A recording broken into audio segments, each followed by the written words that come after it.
আল্লাহ তাকে প্রধানমন্ত্রী হওয়ার সুযোগ করে দিয়েছেন। এখন ডক্টর ইউনূস যদি বাংলার জমিনে প্রধানমন্ত্রী হয়ে জুলুম করে, অন্যায় করে, অবিচার করে, হতে পারে আল্লাহ তাআলা এক সময় তার প্রধানমন্ত্রী ছিনাই নেবেন। তিনিও হতে পারে বাংলার মানুষ ক্ষিপ্ত হয়ে শেখ হাসিনার মতো তাকে দেশ ছাড়া করতে পারে। এটা আল্লাহ তাআলা সব কিছু করতে পারেন। এজন্য আল্লাহ তাআলা কাউকে দিয়ে পরীক্ষা করেন, কাউকে না দিয়ে পরীক্ষা করেন। আল্লাহ তাআলা বাদশা বানাইতে পারেন, ধনী বানাইতে পারেন। আল্লাহ তাআলা ফকির বানায়, ধনী বানায়, সব কিছু বানায় আল্লাহ তাআলা এই বান্দাদের পরীক্ষা করার জন্য। কারণ বান্দারা যদি বুঝতে পারে আমি আল্লাহ তাআলা সব কিছু করতে পারি। এক সময় শেখ হাসিনা এই ডক্টর ইউনূসকে পানির মধ্যে চুবাই মারতে চাইছিলেন। এই ডক্টর ইউনূসকে শেখ হাসিনা পদ্মা ব্রিজ থেকে টুবুত করে পানির মধ্যে ফেলে দিতে চাইছিলেন, যে ডক্টর ইউনূস যদি বেশি বাড়াবাড়ি করে ডক্টর ইউনূসকে পদ্মা সেতুর ব্রিজ থেকে টুবুত করে ফেলাই দিয়ে আবার সুবাই তাকে উঠাইতে হবে যেন না মরে। তাকে ব্রিজ থেকে টুবুত করে ফেলাই দেবে, টুবুত করে চুবাবে। আজকে শেখ হাসিনা বাংলার জমিন থেকে পলাতক। শেখ হাসিনার কত পাওয়ার ছিল, কত ক্ষমতা ছিল, আজকে তার ক্ষমতা শেষ, সেনাবাহিনী শেষ, পুলিশ শেষ, সমস্ত বাহিনী তার আজকে শেষ হয়ে গেছে। আজকে কোথায় তার ভক্তবৃন্দ, কোথায় তার আজকে সঙ্গী সাথীরা? তিনি আজকে একা দেশ ছেড়ে পলায় চলে গেলেন। যেই ডক্টর ইউনূস পদ্মা সেতুর ব্রিজ থেকে টুবুত করে পড়ে পানির মধ্যে চুবে মরবে, চুবাই মারবে, সে ডক্টর ইউনূস আজকে প্রধানমন্ত্রী বাংলার জমিনে। তে আল্লাহ পাক রাব্বুল আলামিন ভাই সব কিছুই পারেন, সব কিছুই করতে পারেন। কাউকে ধনী বানান, কাউকে গরিব বানান, কাউকে বাদশাহী বানান, কারো কাছ থেকে বাদশাহী ছিনাই নেন, সব বান্দাদের পরীক্ষা করার জন্য।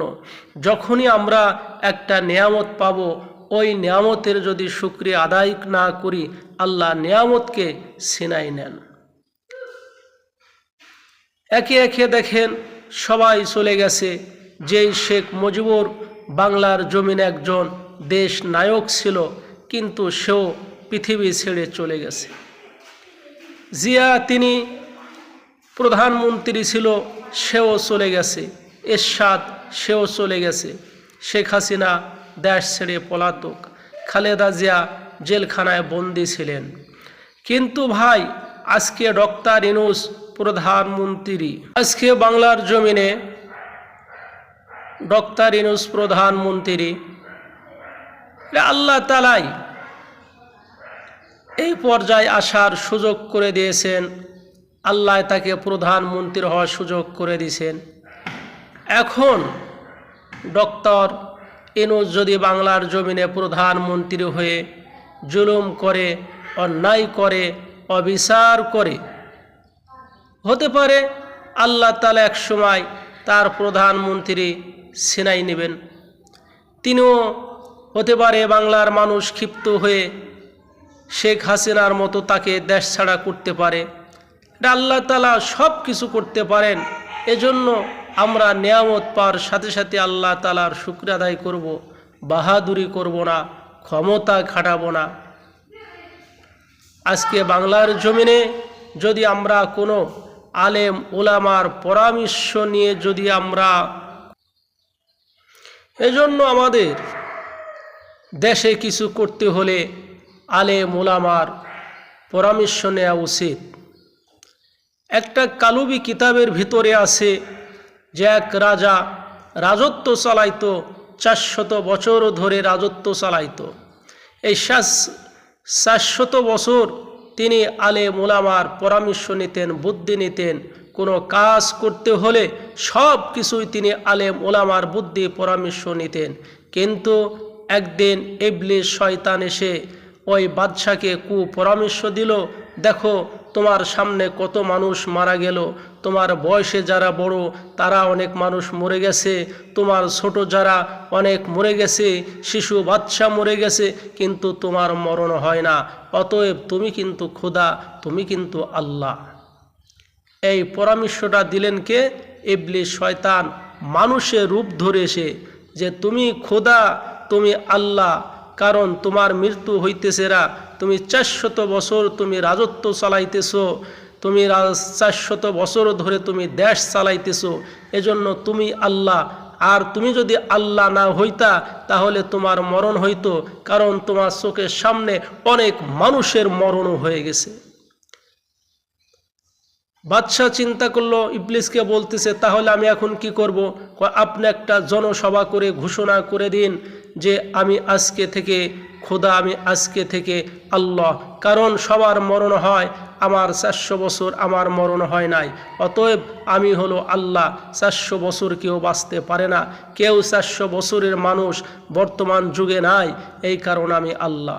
কিন্তু বাদশাহ ইবলিসের কথাটা শুনে কোনো আলেম ওলামার বুদ্ধি পরামর্শ নিলেন না। না নিয়ে তিনি কি করলেন? বিশাল একটি জনসভা, বিশাল একটি সমাবেশ তিনি তৈরি করলেন, বিশাল একটি মাহফিলের মতো একটা জিনিস করলেন।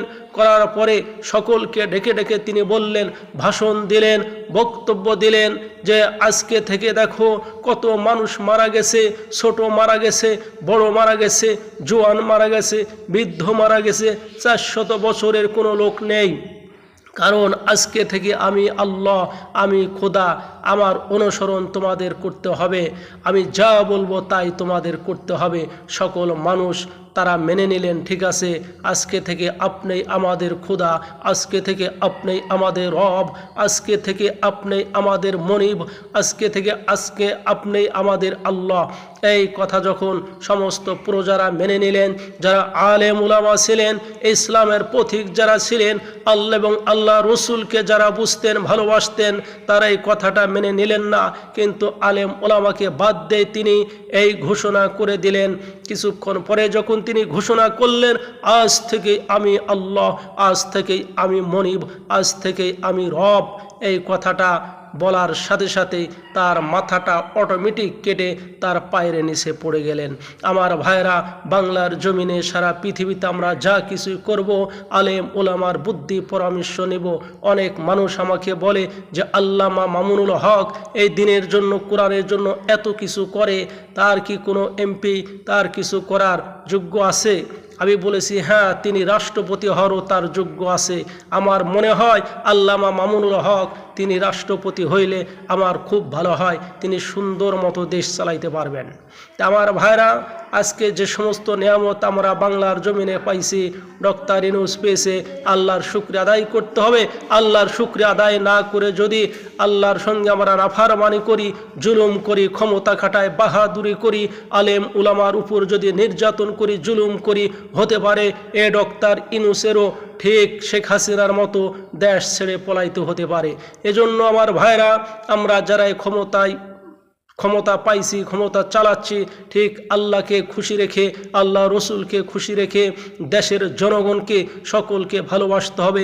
হিন্দু, মুসলমান, বৌদ্ধ, খ্রিস্টান, বাংলার জমিনেই যত প্রকার জাতি আছে সকলকে ভালোবাসতে হবে।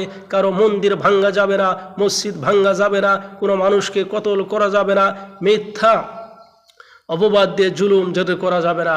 এজন্য আমার ভাইরা, আল্লাহ তাআলার কাছে নিয়ামতের শুকরিয়া আদায় করতে হবে। আল্লাহ তাআলার নিয়ামতের শুকরিয়া আদায় করা তৌফিক দান করুক। ওমা আলাইনা ইল্লাল বালাগ।